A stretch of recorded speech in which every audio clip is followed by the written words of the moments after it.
Hi, everyone. This is Esateys. And this is Rafael, and welcome back. We're so glad to be with you today. And this is what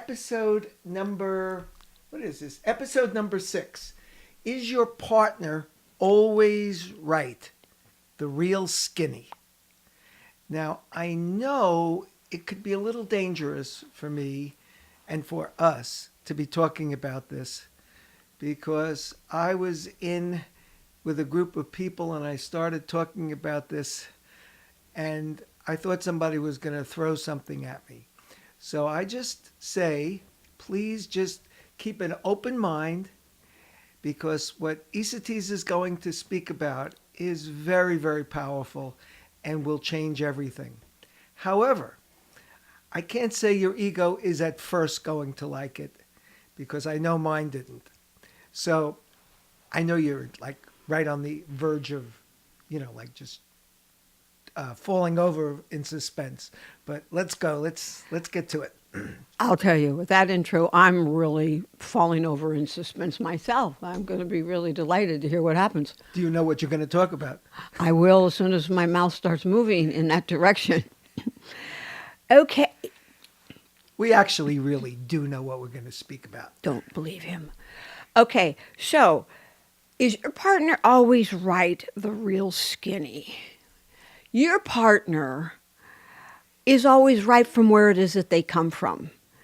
And that means that from the place that they see things, that's the perception that they have. And so, yes, they're always right. And when you put it back over on yourself and you go, well, they can't possibly be right because I'm right, because you're seeing things the way that you see things.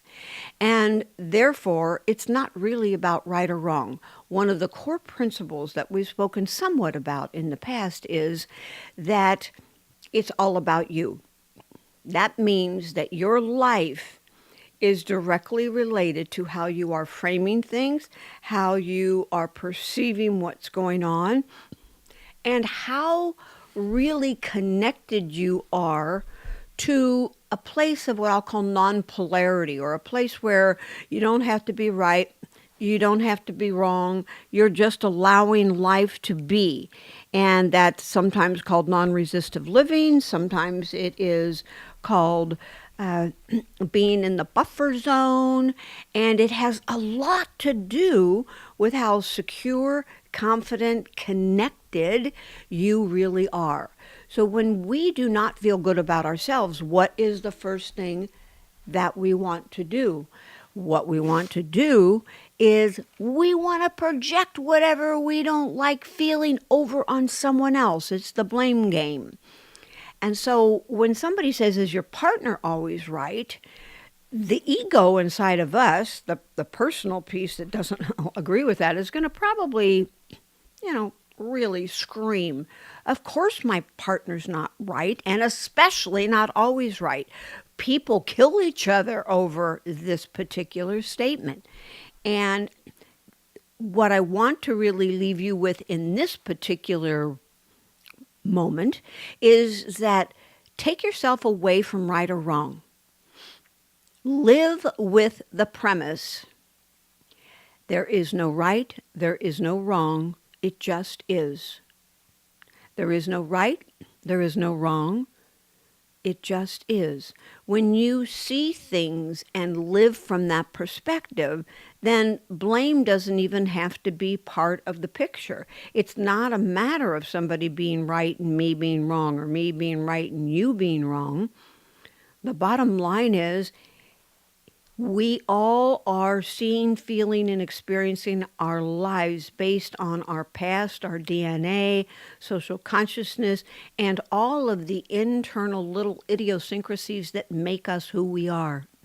Then what we do, as you've heard me speak many times before, is we wear a pair of glasses based on what all of those factors have brought up as a belief system of whom it is that we are, not the truth. It comes from the recycled beliefs programs that we've had, and yet it seems really real. And therefore, what we're going to do is we are not going to, ideally, right at the moment, we don't hardly ever want to accept responsibility. And that's where the downfall is. So, a couple of things. First of all, you use the word polarity, and I'd just like you to explain that a little more in case that was not apparent. That's a really good thing. Please, everyone, understand that sometimes I need to be more explanatory for some of the words that are natural or common for me. And if ever that's happening and Raphael doesn't pick up on it, then I want you to be sure to write to me or put in the comments below that you need further explanation, and it will help me bring it back to some basics, because I know that our audience is really wide. And that means that there's some people that are just very new to this kind of thinking. And there's those of you that have been doing this kind of work for a very, very long time. And meeting at the middle where everybody is being supported is an important thing for me to accomplish. So I need your help with that. So, polarity. Polarity means polarity. Polarity means good, bad, right, wrong, up, down. It means it has opposing energies, like a magnet. You know, a magnet has a positive and a negative, and you actually try to put two magnets together. They repel each other because they're different polarities. So when you go to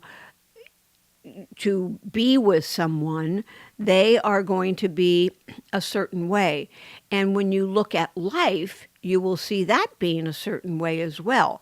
And you will also see that if you keep looking, it will turn into a different way.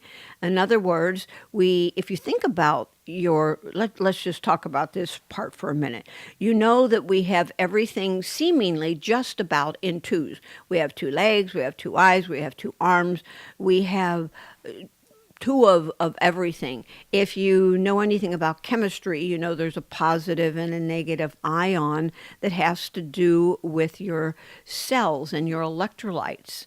And if you also know anything about chemistry, then you'll know that, like, calcium is a positive ion, and there's always an opposite for whatever it is that you feel that is happening or experiencing, because remember that it's not just about chemicals or those kinds of things that have positive and negative parts to them. It's every area of life. So we have this part of ourselves that's very alive, very awake, very positive, and we call that the positive, the uplifting. And then there's the part like some people call the ego, which is negative, it's downtrodden, it doesn't make you feel good. It's the opposite. So polarity is about opposites, opposite poles of the same thing. And when I say the polarity of life, what I'm meaning is that there's many things that are happening with some people will call positive, and then there's another whole slew of them which is about things that are considered negative. And that means that they just have a different electromagnetic signature and a different way of presenting themselves here on the planet. Neither one is better than the other. There's no right or wrong to that. It's just what it is that keeps our entire universe balanced. And what I like to say is you can observe polarity, that change. If you've ever heard the expression when something is really, I've heard so many people say it, I think it myself many times, things are going really great, and I'm, quote, waiting for the other shoe to drop, for something, for that rich positive experience is going to change or turn into a negative experience. So that's an example of polarity that might be more easy to understand in the context of relationships and what we're speaking about. And that example that you gave is actually about about how we're perceiving things, because have you noticed that you perceive things from both ends of the spectrum as well? Everything is going really well, and then all of a sudden your mind starts thinking the other shoe is going to drop. So it goes from the positive, quote unquote, to the negative, quote unquote. So when you start to see and you look around, you will see that we have night and we have day, and we have up and we have down, and all of those things. So just start to observe that, and you'll notice that the world is made up, because this is a polarity based system that we live in. So basically, to me, that means we're always going to have opposing forces getting like in our way, or popping up for us. And getting back to the original premise about our partner always being right, if you said, you started this off by saying, it's when your partner does something or says something, it's their perception. It comes from the recycled ignorance, any of those things that you mentioned, programming. But with regard to that person, everything that's being said is totally accurate, understandable, and totally justified by that person. Then, of course, we look at it from the other side and say, based on our perspective, that it's not working for us. It's creating a conflict or a rub. The key to this is that you take away with a very conscious decision to take away the polarity, to take away the differences. And instead of labeling, which pretty much everybody does 100% of the time, they will evaluate something as good or bad. And that is where we get ourselves in really big trouble. And it's important for us to recognize that when we stop making something good or making something else bad, then we are now living in a place of the world is made of so many different things, and it's how we perceive what's going on that is going to give us the opportunity to feel good or to feel bad, using the polarity words. And what happens is there is no polarity when you allow everything to just be. So if you walked around every day and you're with your partner and they're saying something that you just do not agree with, when you are quiet within and you allow them to just say whatever they say and believe whatever they believe, and you don't have to come back with the opposite reaction, Or do whatever they're doing, let them be that way. then you find that you are at a much greater level of peace. So if you truly want to be at peace and you want to, what we call, live in the eye of the hurricane, that means that people do what they do, you observe it, you do not get engaged in it, you do not defend your own belief system if it's different than theirs, and you don't make a big deal out of it regardless of what it is that's going on. Allow yourself and allow other people to be whatever you're choosing to be in that given moment, because you don't have to fight for your life. You don't have to try really hard to get someone to like you, because you're going to have people like you and you're going to have people not like you. Because again, you've got the up, the down, the polarity. You have everything going in a manner of differentiation, if you will. And from your partner's perspective, when you're saying something that they don't agree with, you don't want them thinking the same thing about you, that it's wrong and whatever. You want the space. You want to be treated with respect. You want to be heard. You want your ideas to come forth without being judged. Well, they want that as much as you do. So our own thoughts are not necessarily any better, as you said a minute ago, any better than the other person's. Well, we've heard so many times, do unto others, well, as you want them to do unto you. And there's really something that's actually quite astute about that. And that takes us to a very strong principle called energy never leaves its source. Energy never leaves its source. And what that means is that when you are feeling a certain way, whether you know it or not, you're projecting that out into the universe. And regardless of whether it's a kind and loving energy or whether it's a judgmental and restrictive energy, it will come back to you because energy never leaves its source. Now, when we're angry at somebody, we might think unkind things about them, and we may seemingly project something on them, like, I hope they get in a car wreck, or something that is really not kind.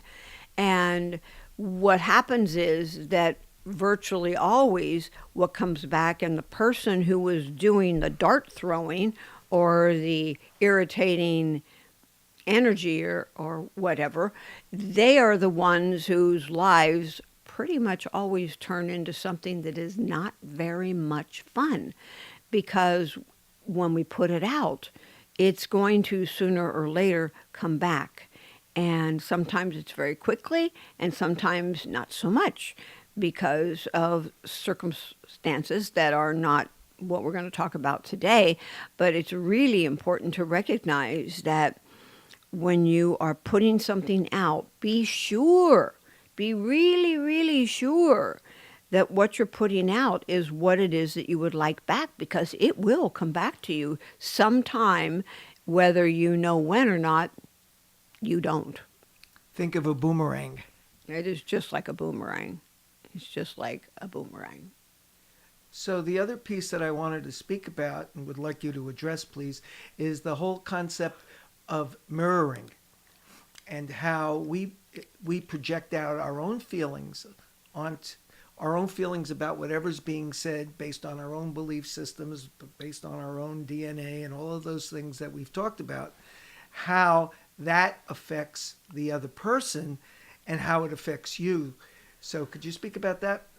The mirroring is a very, very, very powerful way to live and understand your life and any kind of partnership that you have. And what it means is, since we are unable to have a clue what we actually look like in our face and even in our back, there's certain parts of our bodies that we cannot see without a mirror. And so if we want to know what we look like, we have to have a mirror to see that. Well, take that same principle and now apply it to a bigger part of your life. When you are feeling judgmental, what occurs is that you will have somebody come into your life that'll show you just how to be the most obnoxious, judgmental person ever.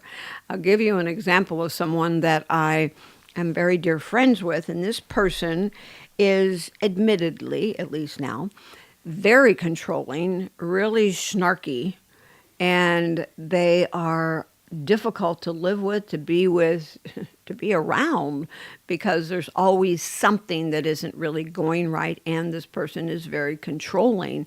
And we've been friends for a really long time, and I'm not engaged in the way she does things or whatever, because I just don't, she's not a trigger for me, is what I'm trying to say. But she triggers a whole bunch of people. And this person, although we've had years of times that we have spoken about her control issues and how snippy she is to other people and things of this nature, she has always been with pretty much like, you're pretty crazy, Esateys, and has not been interested or willing to do anything about that. So I just be there, and for me, it's like another opportunity for me to experience and express unconditional love, because that's all I can do there is just love that person even more. And because it's not triggering you. Right. Yeah, exactly. Thank you. It is not triggering me because I can see what's going on with that person. It's not about me. I'm really clear about that, and it doesn't have anything to do with anything, because the truth is the majority of life doesn't have anything to do with anything, but we assign meaning to everything, and when we assign meaning, then we can get ourselves in a big fluster. But at any rate, so she is someone who is very difficult, and for the majority of people. And a while ago, maybe several months ago, she had somebody who needed a place to live for 7 to 10 days or whatever period of time. And this person offered, said that you can stay here, and she did. And what happened is that she noticed that this person was really hard to get along with. She was pretty stunned at first. She said, God, she is just like so controlling. She wants this to happen this way and that to happen that way. And she doesn't have any money to throw in to help with this kind of thing. And she's kind of witchy and hangs on, and, all these different things. So she just kind of went with that, and she shared that with me, and I said, wow, that's pretty interesting. What do you find this is doing for you? And she said, well, it makes me want to run, that's for sure. And I said, well, is there anything familiar about the way she thinks and talks and does that you would be able to identify with? And she said, well, yeah.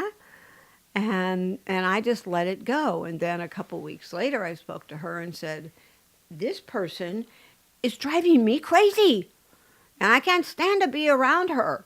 And she went on and on. And about a week later after that, she said, okay, I'm all done. I am going to start, like, I don't know how they do it in AA, but I'm going to do it, because I need to go apologize to every single person I know, because if they still talk to me, it's a miracle, because I got it. I see that this person is exactly like me. I see my bitchiness, I see my pissiness, I see my control, I see my taken for grantedness, I see my control issues times a godzillion. I see so much that I am not thrilled to see, but I am really sensitive to what's going on with the people who have this kind of situation in their lives. So we're just running out of time on this segment. What would you say? How would you frame up what you just said about why your partner is always right? What are the takeaways from today's conversation? There is no right or wrong. It just is. Recognize that the basis of our planet, our society, is based on a polarity, meaning that there's both extremes of the spectrum pretty much at all times, and that when you are seeing something in someone else, they are mirroring to you what it is that you're not liking to see in yourself.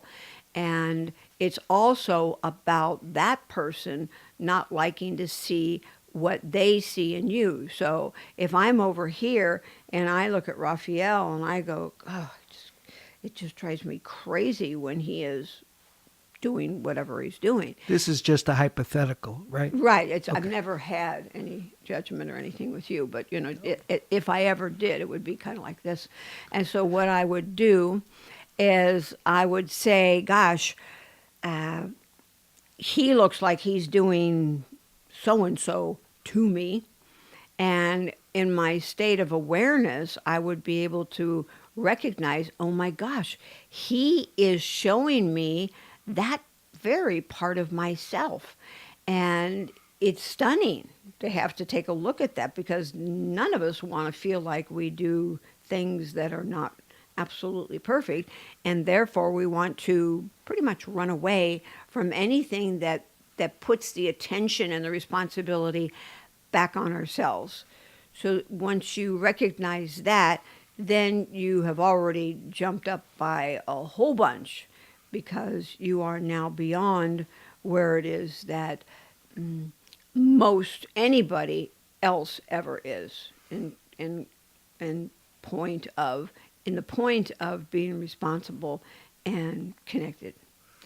And for me, the takeaway is that we are not victims. We can't be a victim because, what just as Esateys was saying, we attract those things to ourselves to show us exactly the things that we need to see. So we can't be a victim. We're creating it.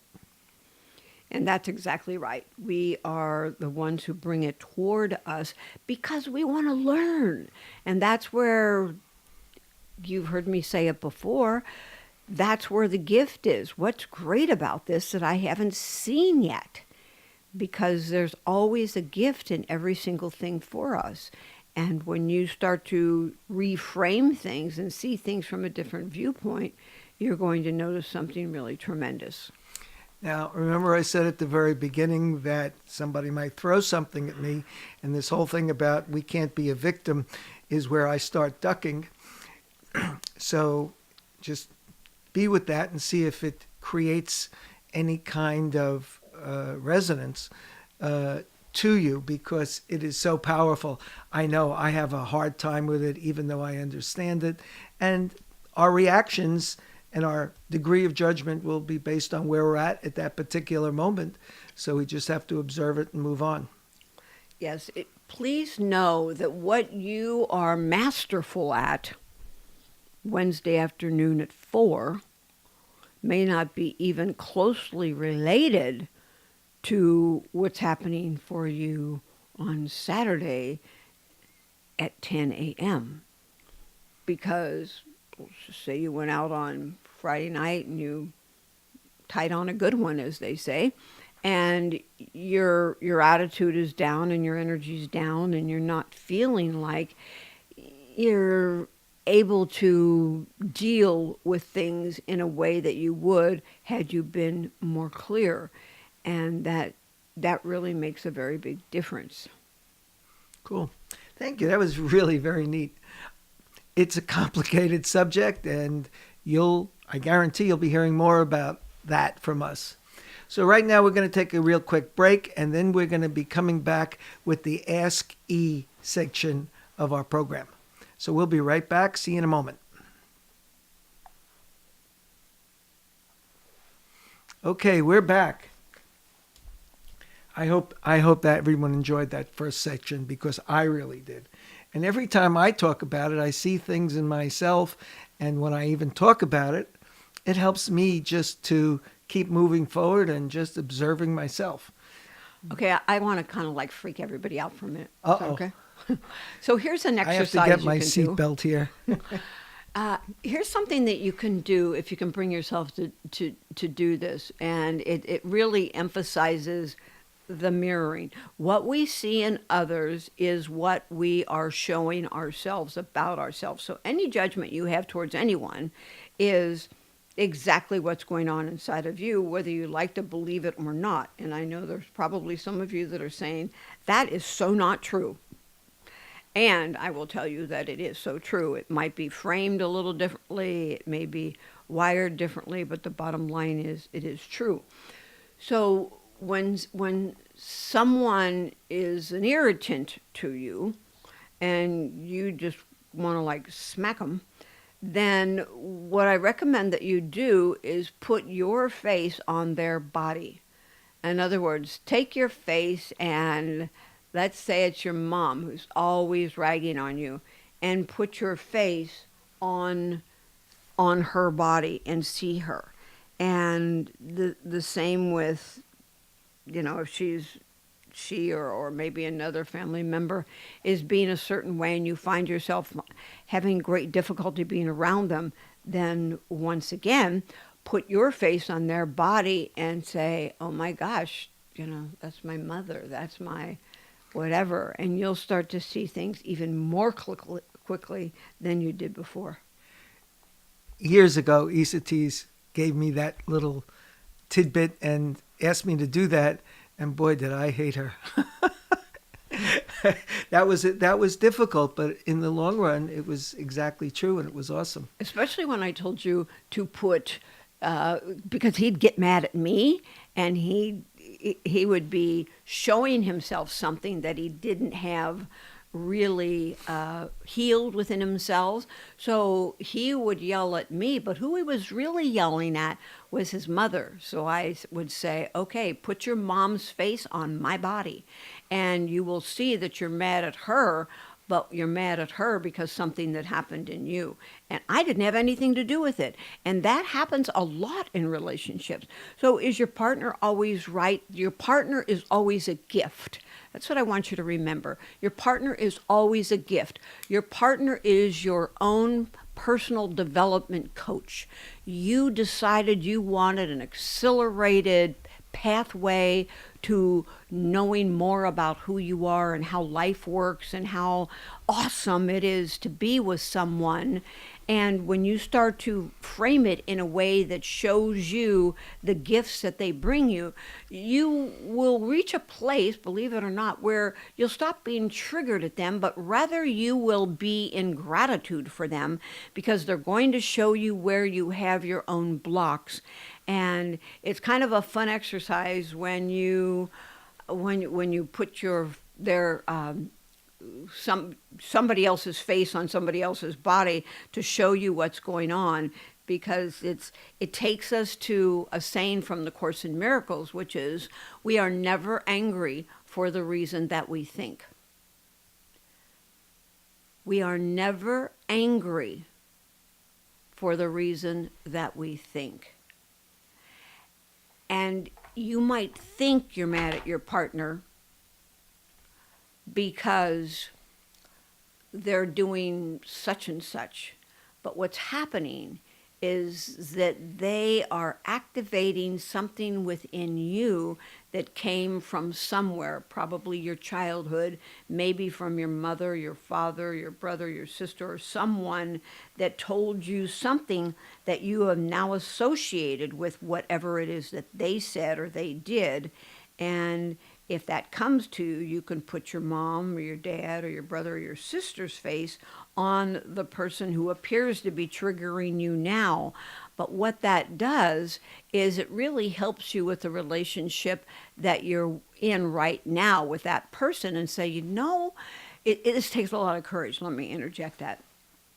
But when you can say to somebody, I realize that I am really seeing myself interacting with my mom or my dad or my brother or whatever, and I have unfinished business with them. I'm just triggered like crazy, and you're showing me that. I realize it's not about you, even though it really seems like you.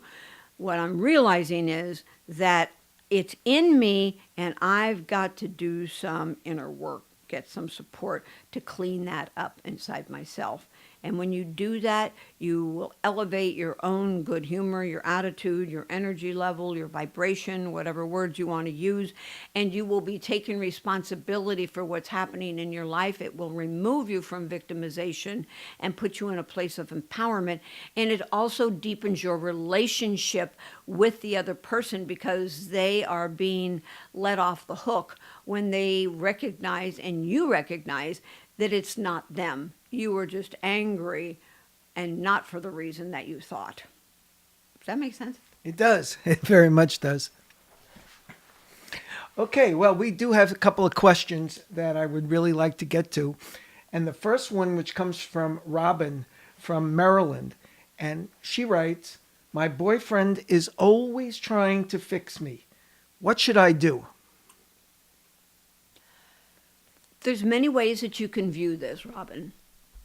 One is that you can recognize that in your partner, your boyfriend, there's several things going on. One is he's a man.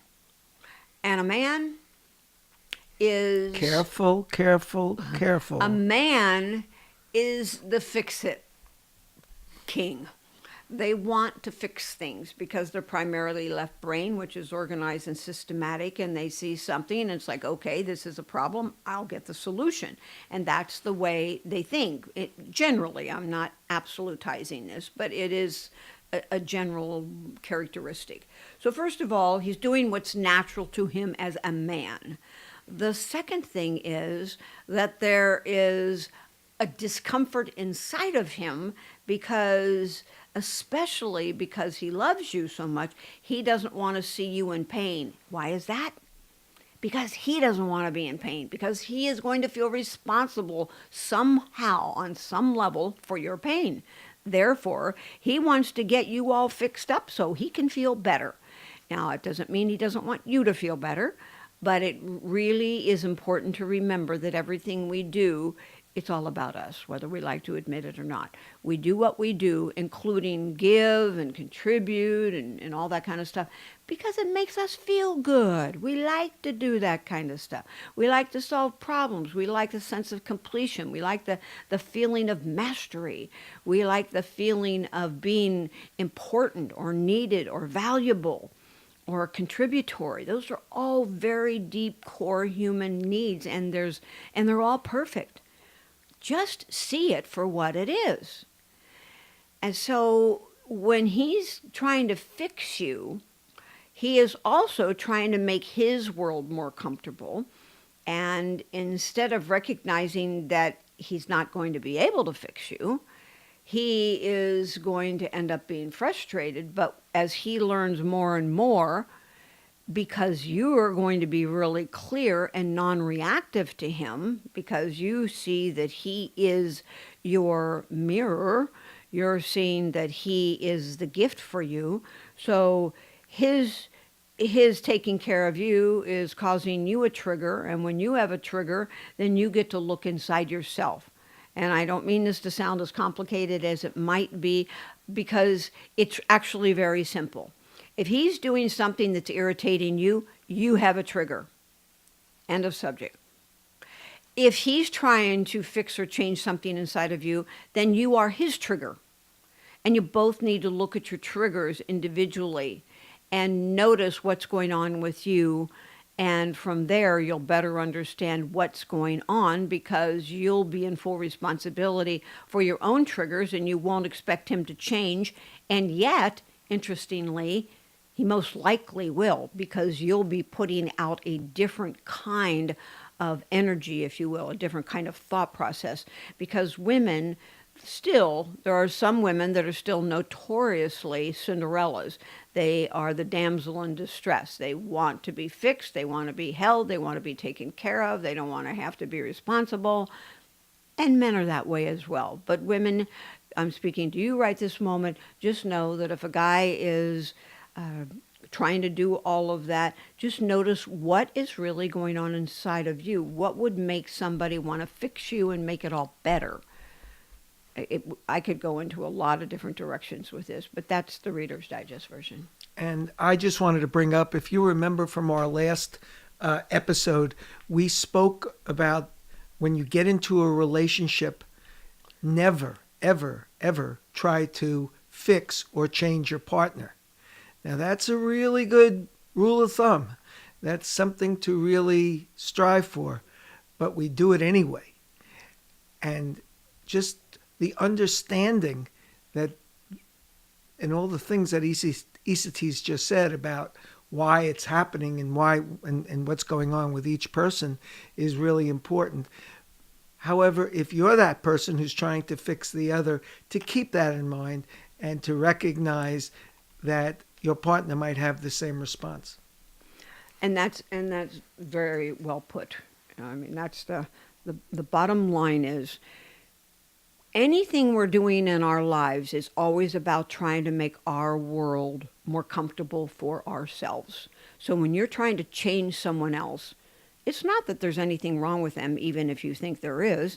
It's that you're not comfortable with the way they are. That means that you come back to yourself and you start to get some support to work through the things that you have a line in the sand about, that you want to be different, so your world is comfy. And once that's understood, then you realize, wow, that person really doesn't have anything to do with it. It has to do with me not being okay with whatever it is that he's got going on or she has going on. That's cool. Thanks. One more question from Martin right here in Portland, Oregon. He says, I really love my wife, but she's always nagging me. When I speak to her about it, she says she'll stop, but that doesn't happen, or if it does, it doesn't last very long. Question mark, question mark, question mark. Well, first of all, it's similar to the really the last question. When somebody's nagging on you, it's because inside of them they're not comfortable with an activity that you or a mannerism that their partner or whomever it is they're speaking about has, and they could stop and look at what about this particular habit or mannerism is causing me discomfort, in other words, fear. So if somebody has a particular habit that is really triggering you, then you have a judgment going on about that habit that is uncomfortable for you. So let's just say that somebody is drinks more than you think they ought to. Let's say your partner is drinking 2 or 3 drinks a night, and you are not comfortable with that because you know they have alcoholism in their family, and this partner is not the same when they are drinking, and if you stop for a moment and you start to look at yourself, what you will most likely notice is, and what I would encourage you to do, is take a look inside and see, what is your fear about? Most likely your fear is that this person is becoming or is an alcoholic, and that if this person's an alcoholic, well, what does that mean? Well, it means that because perhaps of your history, I might not be safe. They might eventually start getting angry and do things or say things that could be harmful or would make me be uncomfortable in the relationship or in my home or whatever. The other kinds of things that run through a person's mind are, okay, this person's going to drink himself to a place where he's going to end up sick, ill, and I'm going to have to take care of somebody who might have cirrhosis or whatever, and that's not something that you're interested in doing. So again, it's about your own fear. And I could come up with 10 more reasons for that kind of discomfort. So you are always at choice about how you want to deal with things. And something like this, which is a pretty big thing to a lot of people, you start with looking at yourself and what your fears are about, and you work through those fears. Then if you decide for yourself that, gosh, I'm not interested in being in a relationship with somebody who has this addiction or these addictions, and at that point, you can say to them, I don't want you to have to do anything differently, and I am personally not comfortable living with somebody who is getting drunk every night, and because it brings up a lot of fear inside of me. I know that's my thing, and I know that it's not your fault, but I do know that I'm not interested in living with someone like that, or whatever the case may be, and you can tell the truth to your partner. What many people do not do is they don't communicate. I will tell you about a person that I coached, and this person was going through so much and was so unhappy, but she would not tell her partner what was really going on. She just would not communicate it. She was terrified to do that. And so one day he went to work, and she packed up her things for herself and her daughter, and she left a note and said, see ya. And she moved away to another state. And that, I mean, he called me and said, he had not a clue what was going on. Not a clue. And this is because the lack of communication, it was so severe, and it was very startling. And had the person that she left had known, he may have chosen to change. He may not have, and she didn't want him to, but she was clear that she didn't want to be in a relationship like that, and yet she never told him. So communications is really, really, really critical in every relationship, and we'll do a show on communication. I think it's really important. And just as an aside, with respect to what you were just talking about, is that person didn't communicate for sure.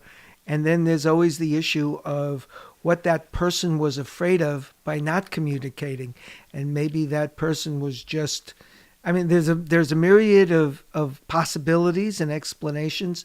And as you've often said, it's all about being aware of what your true motivation, what's really driving you, and for one to become aware of that.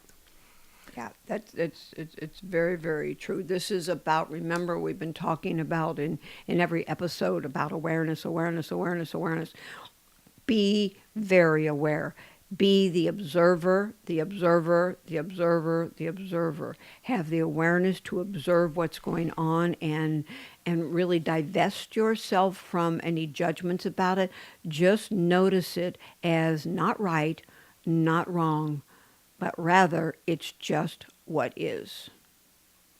Okay, thank you. That's great. Thanks for the questions. And what I will again request, please send us any questions that you have, anything that comes up with you, for you or with your partner.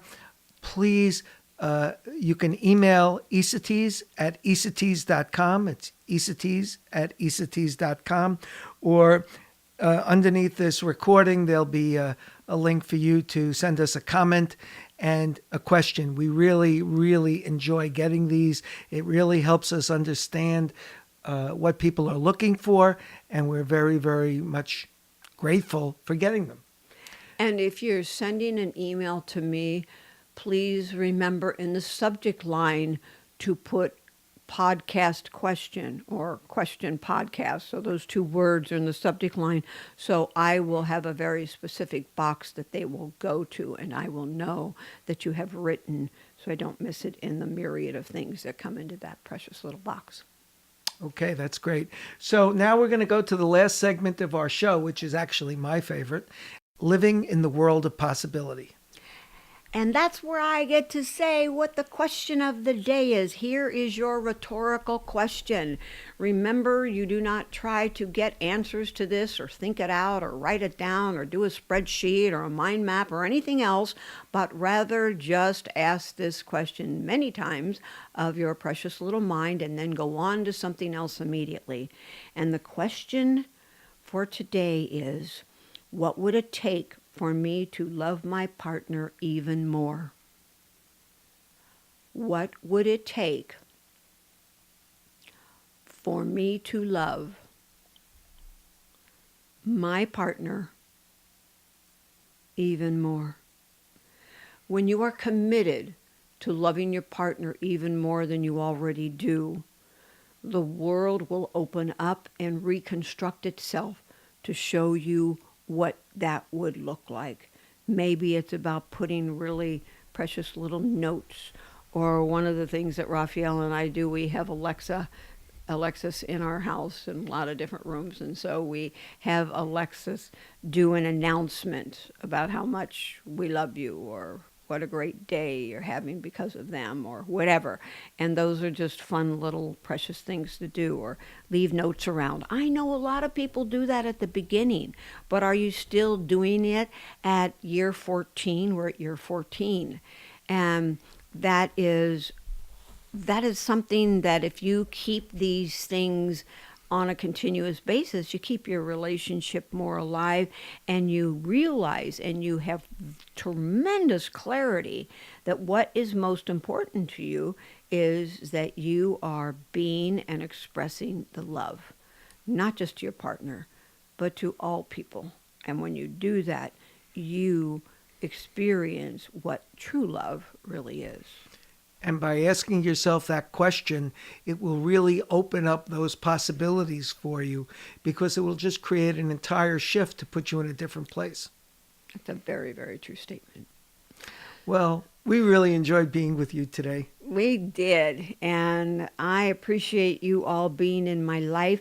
I appreciate your feedback, your questions, and everything that you are so kind and precious in giving. And we are here, hopefully reciprocating in a way that makes your life more awesome than that you could ever dream or imagine. So keep your feedback coming, and we will look forward to connecting with you next time. And please tell your friends about this podcast. And I hope that they can get and have as much fun with it as we do with doing it, because this has been awesome. I just told a friend yesterday that doing these podcasts has just made Esateys and I so much closer, and just it just lifts our day, and we really love doing them. So please share this with your friends. So post it on your Facebook page and your forehead and everywhere else that you can think of. And we give you a tremendously big hug for an awesome, awesome day. And we'll see you next week. Take care. Bye for now.